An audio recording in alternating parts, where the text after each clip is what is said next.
Hello, team. Happy to have a person who's special to me because she helped me build a business this year. Well, actually last year in 2020. And so I have asked her and she's agreed to come in here today to talk about a couple of different things and a handful of ways in which her experience with hustling, number one. Number two, a little bit about one of her endeavors, which I think could be a great match for many of you who may be interested in. And then for those of you who are in the group and you have some side hustle, or it is a baby business, or it is a full blown like shitstorm of a business, not a shitstorm, it's a beautiful, beautiful thing. Kiva may be somebody who you should have in your network. So Kiva Schuler, welcome. I'm so excited to have you here. I'm so happy to be here with you. So yeah. fun. Okay. Tell us, just give us like the rundown. Who is the glorious Kiva Schuler?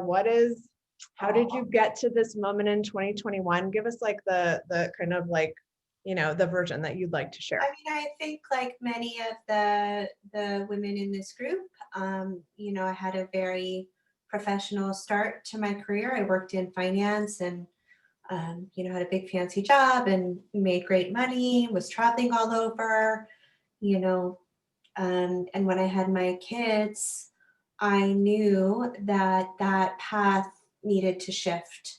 I didn't want to quite give up my creative capacity, my intellectual capacity, my impact in the world, to stay home all the time. And yet I didn't want a nanny raising my kids either. And so I left my big fancy corporate finance job, became a life coach. That was in 2008. And really have been on a path ever since of supporting women to have platforms and the ability to create the success, the life, the money that they want on their terms. And that's very much wrapped up in my passion for parenting, not only of my own kids who are now, 14 and 16, they were 1 and 2 when I started, but really children everywhere have always been so precious to me, that empowering parents to either be with their kids more because they can have their own business, or through one of my businesses, which trains parenting coaches, that's always been at the forefront. It's like, how do we as women create an actual way to be successful in our careers and be available to our children? Like, I wanted it all, and I want it all for all of you. Yeah, that's like having it all. And I feel like that was just like very elusive. We were just talking about this. This is a hot thread and topic in one of our other large groups for advanced practice nurses, about like how to, finding balance, and that elusive, it will be there when the kids get older. I'll make more money when at some point down the road, if maybe a bonus, will be available to me. I'll have a great life in retirement. Fuck that. I'm over that. And when I remember reading Tim Ferriss's 4-Hour Workweek, which I have a lot of problems with that book because it doesn't actually work that way. But the one thing that he said that really landed in my gut, because of course I'd worked in financial services, I sold retirement plans, right? Like, I was a piece of that mess. And when he said, like, why wait? Like, why not live the life that you love now? It really woke something up in me. I have an amazing friend. His name is Jerry Colonna. He has a book called Reboot. And he says, for most people, work is the dreadful obligation, right? It's like the thing that you have to do to pay the bills, to be safe, to have health insurance. And so you drudge through every day.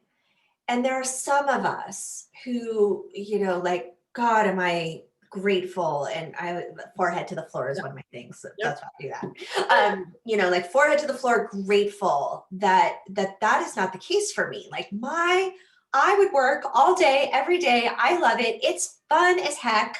I have a great team, the best clients, obviously, like Anne. And so then this whole idea of like waiting to live your life becomes irrelevant, because work is no longer a dreadful obligation. It's freedom. And that's what we get to create. I love it.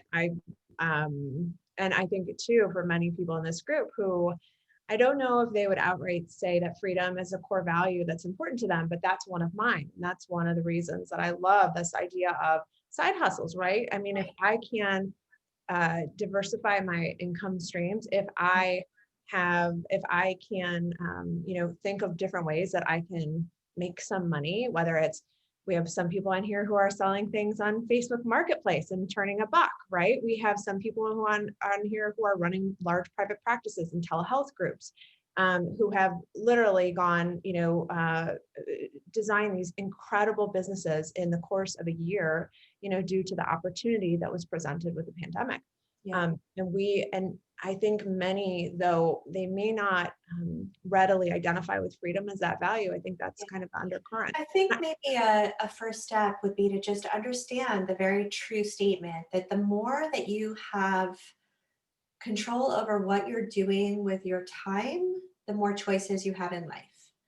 So for me, when I worked, in a in someone else's company in a 4x3 cubicle, I did not have ownership of my time. My time belonged to someone else. And so if I wanted to write a book or I wanted to pick up my kid from daycare, I didn't have that ability. And so to me, that's what freedom means. It's not like go move to, Bali and eschew all responsibility. I don't even think that would be fun. I think it would get boring quite quickly. Sounds nice when you hate your job. Yeah. But, I've seen, so many women start with a side hustle and then move to part-time, and that works. And they love it, right? Because they actually love their work. It's just a matter of creating some more flexibility. Yeah, I don't know, even out of this group, one of my colleagues in the past, I'll never forget her trying to take off an hour to go pick up one of her kids, right? It was like Star Student Day or some 1 hour school event that for those of us who are moms, I won't speak for anyone else. I, as in clinical practice, always had a challenging time to get to those. It's hard to take off an hour in the middle of a busy clinic day and get back. And if they weren't, and it's not like you got to schedule 6 months in advance from the school. And so these were like 2 to 3 weeks out. You're Ryan's star student. Can you be there from 12:15 until 1? And that was so challenging. And I think it's so interesting because I remember her just falling apart on not being, she asked for permission first to go to attend that, right? And wasn't granted with the opportunity to go. And she just fell apart and my heart broke for her, thinking like, this isn't like, I didn't sign up for this shit. Like this isn't what I got into the practice of healthcare and midwifery and, being present for patients, 24 hours a day, 7 days a week, and many days, this isn't what I didn't do it to do it at the expense of my family and my priority people. And so I think that you speak, I think what you speak will resonate tremendously. I think that there are so many people who think that's how it has to be. Mm-hmm. And I say this really gently because sometimes it does, right? And, but the truth is there's always a door. Like there's always a door available to us to release ourselves from the confines of our, in spiritual terms, I would call it our suffering, right? Like the things that just are really bumming us out, really have us feel that we're stuck or we don't have choice in our lives. There's always a door. And starting to look for that door is often the first step. And that's really what I love about what we've created with Jai, because not everyone has the ability to create their whole own platform or their own product, or, they're already so busy.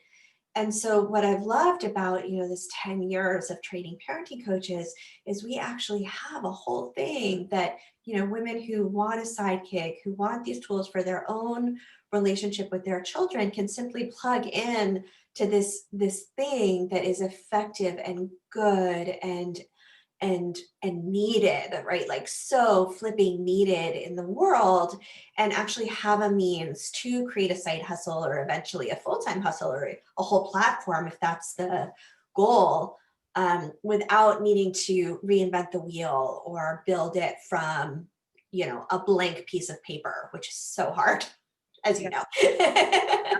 Yes, that's for sure.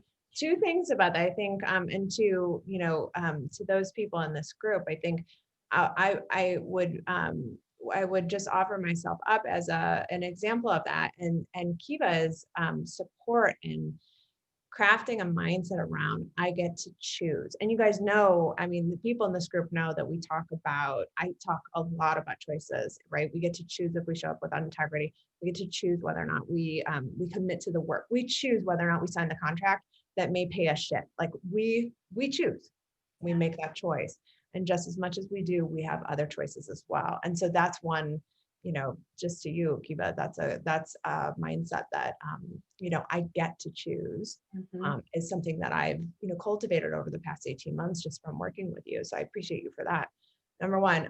Number two, I think too, for in coaching in general, and I think for the parenting aspect of it too, like, this is a group that, I think our nurses, our NPs, our midwives, I think this is work that we're very good at because it's an element often of what we do, which is being able to look at objective things and look at, the difference between objective and subjective data, and then coming up with an assessment, being Mhm. able to step back and say like, okay, from the lens of a non-objective standpoint, or from the lens of an objective standpoint, like this is what it could be. We come up Right. with your differentials and we're good at that. And so I think the process of coaching, and especially for so many of us who are, moms in some element of our lives, those are like, Exactly. It's a completely translatable skill. oh, And I think that, you know, this is the case with people in the medical profession, in the teaching profession, in many helping professions, is that impetus to be of service, right? That impetus to make people's lives better. That's something that like lit your soul up. And so, whatever your side hustle endeavor is, it's really important to honor that intrinsic need to be of service while understanding that you don't have to compromise in your own system to be able to do that, if that makes sense. yeah, yes, absolutely. You can build it so that it does not become soul sucking work, so that it does not drain you, so that it doesn't exhaust you to the point of burnout and where you feel, this, where the suffering becomes very intense. Yeah, I agree. Can you talk a little bit about kind of like, do you remember out of curiosity the first time you were like, I think I could do something else on the side, or like make a little bit I of, remember it exactly. Oh oh, my, good. Could you share? well, so I mean, without getting into all to like the bloody, gory details. So I'm married. I had this, like I was making hundreds of thousands of dollars a year by the time I was 30. And, it was the heyday of the bull market of the 1990s. So, um, leaving that industry rattled some things. You imagine. Rattled my husband. He's like, wait, I thought I married a sales vice president of John Hancock. Like, what the heck? And I just couldn't do it anymore. Like I literally came home one day. I did have a nanny at the time. She had been at the beach all day with the kids. And I was like, what the actual, That's like, hilarious. That's a problem when you're like, oh, why? What's yeah, going like she on gets to be with them here? and do that. And I got to go like do like bro finance. No. So Michael's like, well, just work one more year and then you can quit. And so I literally got myself fired. Like I would judge myself in the past. Now what I know in my soul was like, hell no. Like I literally couldn't pick up the phone to do sales calls. I was physically incapable. And so I got fired, as I should have been fired. It was, no big surprise. And so he's like, okay, well, you can stay home for the summer and then you really need to get a job. It was like June when I got fired. And so I started taking the kids to the beach and kept like, and then I'm like, Michael, I'm really done. Like, I will cut back our expenses. I will show you that I can do this. And I became like, and this is hilarious. Like, I'm Jewish from Long Island. If that tells you anything about how I spend money, I started clipping coupons. I went to Sam's to get, like, I was determined to show him that we could live on his income. And in the meantime, I'd been a dancer. I got really into fitness because I could leave the kids in the gym for just my gym membership and be with my friends. And so I became an aerobics instructor. And so I joke that I went from multiple six figures to $12 an hour twice a week, but I was so much happier because it was where I realized that I loved showing women that they could do what they did not believe they could do. And I got the bug, and that started my life coaching journey. And I was like happy I was going to be an aerobics instructor. I was going to like do life coaching on the side, and it was all good. And then it was Barack Obama's first inaugural address, and I'm paraphrasing, but he said, it is the obligation of every man and woman to divest, and this makes me cry now, to divest of their creativity and intellectual capacity to make the world a better place. And I'm sitting there on my couch with my two beautiful babies playing. I'm teaching aerobics, and I'm like, I have a freaking MBA. I know money and business, and I'm not sure that this is that. And that's when I got the download for what was then called Wise, which then became the whole big, now big, huge business. That's right. Yeah. Would you say, so it was like a sense of like, so obligation or duty? It wasn't that, because it felt like a wake up. It felt like a, Like a call to action. Like yeah, that's the best exactly. call to action there ever was. It was a call to action. I think we're in this place where we're all kind of unpacking our privilege, and I led a really privileged existence to that point, right? Like where it was kind of all about me and my BMW and my fancy cars and whatever. Working in finance, you kind of get swept up into that mindset.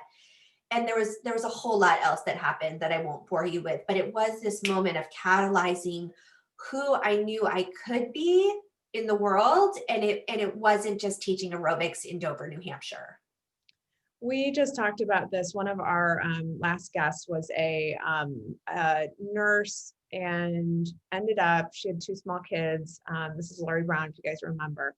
So Lori, who's now runs a large business. Lori Brown, actually, she and I were chatting. She took Fabienne's, like first client attraction, like way back in the day. She's like, I know Fabienne, I know Boldheart. I was like, oh my God, but anyways, so Lori was talking about how she was a nurse, she was working, had two small kids, and went through a divorce, and she got fired.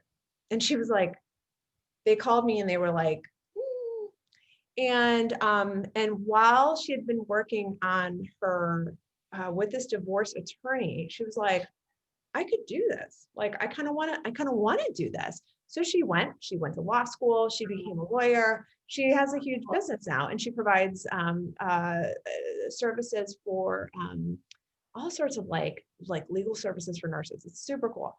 Wow. So, but what was so interesting is Lori and I were talking about how when whether or not nursing as a profession and teaching is a very acceptable way for many women to get into some sort of a reputable career. Yes. Like it's an okay career for you to do as a woman. And so you're just, maybe from a young age, you're like, I just want to be a nurse, knowing full well that undercurrent is, I believe in supporting women to do the things that they don't think that they can do. Yeah. And I wonder, I know that just resonates with me, and I know that has to resonate with other people in this group, because there are those of us who are like, whew, number one, healthcare is a different place than it was 10 years ago. Right. There are many more complicating factors, albeit, even with this pandemic, but and even before that.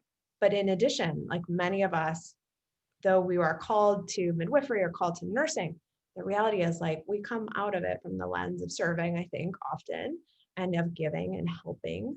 And maybe nursing was just the way that it felt comfortable to do it. And once you get into that phase, being like, wait a minute, I could actually, I have skills that are transferable. I have education, training, knowledge that, that I could apply to a different way. And I think coaching is kind of a natural cousin to it almost. Yeah, I mean, it's a different mechanism for the same desire. And, what I love about it is you get to decide, how much, how often, from where, to whom. And there's just, that's just a good way to live. It's just, I think as women, it's pretty amazing. We're really the first people on the, in the history of the world, let alone women in the history of the world, that are even able to have this conversation, right? Can I start a side thing that brings in money from the comfort of my own home? That wasn't possible even 10, 15 years ago. And so why not? Like, why not use this amazing technology that is now available to all of us? I mean, we train parenting coaches literally on every freaking continent, in Asia, South America, Africa. We just enrolled someone from Nigeria. Like, what? Me? Like, mom from Dover, New Hampshire? What? But this is what's possible with Facebook. And so if not us, then who? Like, why not? It's pretty amazing. And then what that gives you the ability to do in terms of hiring. I mean, I run a 100% women team. I love them. They're my family. That the kids can go do things, go be in amazing programs, that we give back in our community in ways that I would never have the ability to do. We spent 3 days last week, cooking in our local pantry. I couldn't do that if I was employed, not making, what I make doing this. And so this is the opportunity. It's a different mechanism of, making money than I think, I love men. God, do I love them. And also a lot of the making money is about get, right? Like, I want stuff, I want things. Women don't behave that way.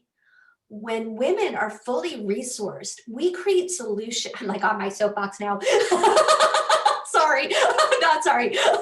When women are resourced, we create solutions to the biggest problems that the world has. And so, my God, we need to get resourced. Okay, I'll get off my soapbox now. No, I mean, this is why we're here. This is right. Like and I think this came into view. I think we talked about it last time, that the healthcare industry lost 30,000 jobs in the month of March alone in 2020. And then I think I just saw from New York Times, 140,000 jobs have been lost in the pandemic, all for women. All for women.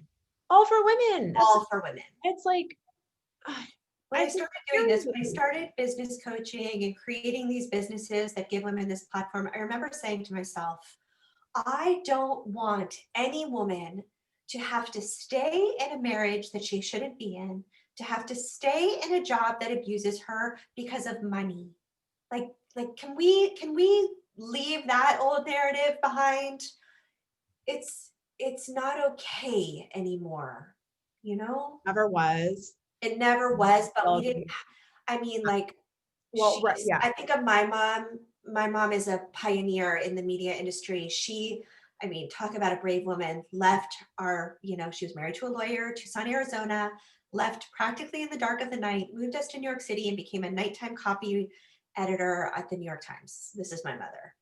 My mother, even though it's the late 1970s, had to have her dad co-sign to get her mortgage. So, women didn't have the ability back then, but we do now. Thank God. Yeah. Praise to my mother and all the women like her. Yeah, I'm thinking, my mind's like, all these things going on in my mind. Okay, look, come here. Let's talk. I know, my mind's going that way. Okay. So tell people about, because we have some business owners in this group. Yeah. We have people who are literally like, I have my hustle, I'm hustling, I'm out. I'm done. I'm ready. Like so can you tell people a little bit about Embodied Abundance Collective and in relation to Jai and kind of like all your things? Whole thing. Yeah. So there's a couple of invitations that I have for you. So for everyone, I think one of the things that we really have to work on if we're going to be self-employed a little or a lot, is always our relationship with money. You cannot, you may not like this, but you can't actually extract money from business. It's how we measure, it's how we grow. It's like peanut butter and chocolate. It's just not going to work without, well, okay, maybe that's not a good example because I love both peanut butter and chocolate by themselves, but you get my point. Yeah. And so a lot of the work that I do in my own coaching work is around women and money, really allowing good things in, really cultivating a responsible relationship with money, getting out of debt and getting into solvency and all of that. And so there's a practice that I teach around a morning money practice, which I'll go grab the link after we get off and share that with you.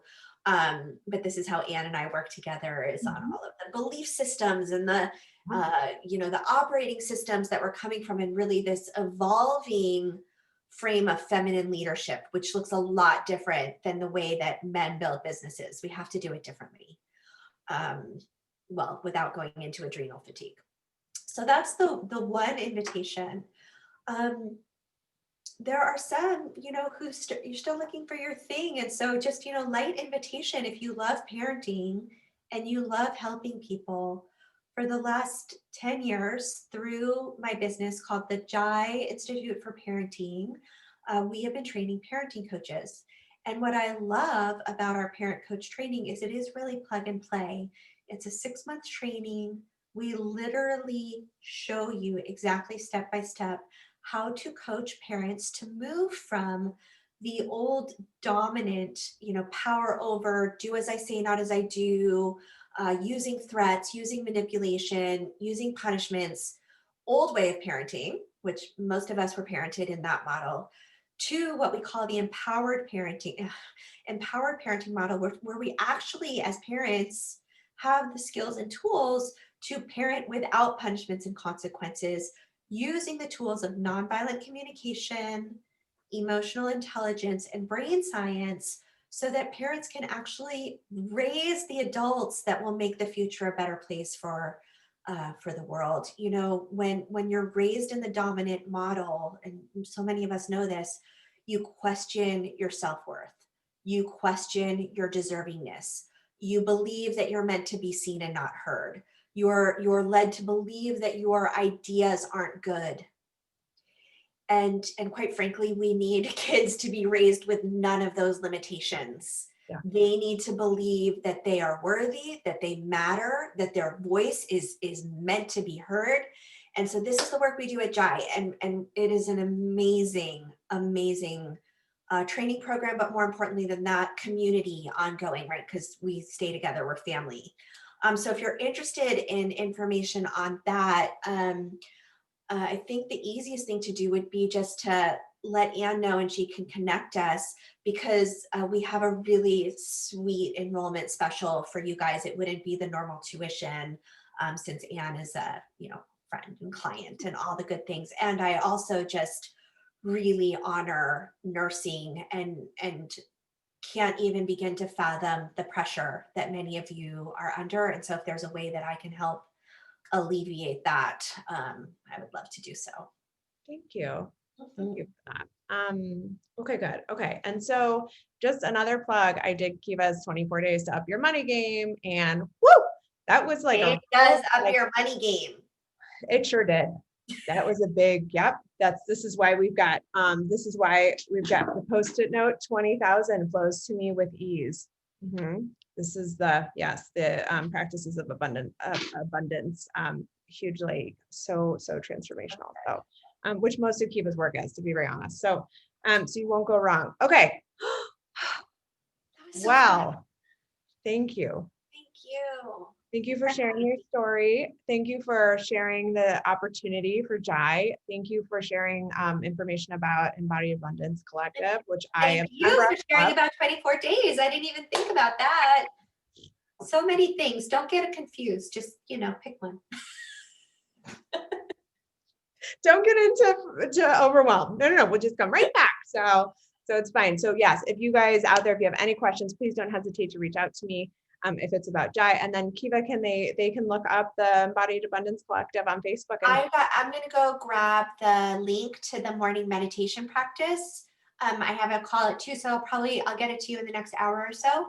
And that way, when you register for it's a meditation and a teaching on a morning practice to set your money container, you'll get invited to the Facebook group from there. Oh my God, if you guys do nothing more, do this. It is literally huge believer, fan, involved and transformed by. So thank you. Do it. Do it. Not in a year, like tomorrow. So yeah. Like going to the gym, right? Like if you don't go to the gym, you're not going to have the muscles. It's kind of like that. Thank you so much. I appreciate your time today. Thank you. We'll be in touch, and I'll see you at our next call. And I just appreciate you so much sharing all of your enthusiasm and support and wisdom and courage. And I just thank you. So love you, Anne. Talk to you soon. okay. Bye, everyone. Bye-bye. See you.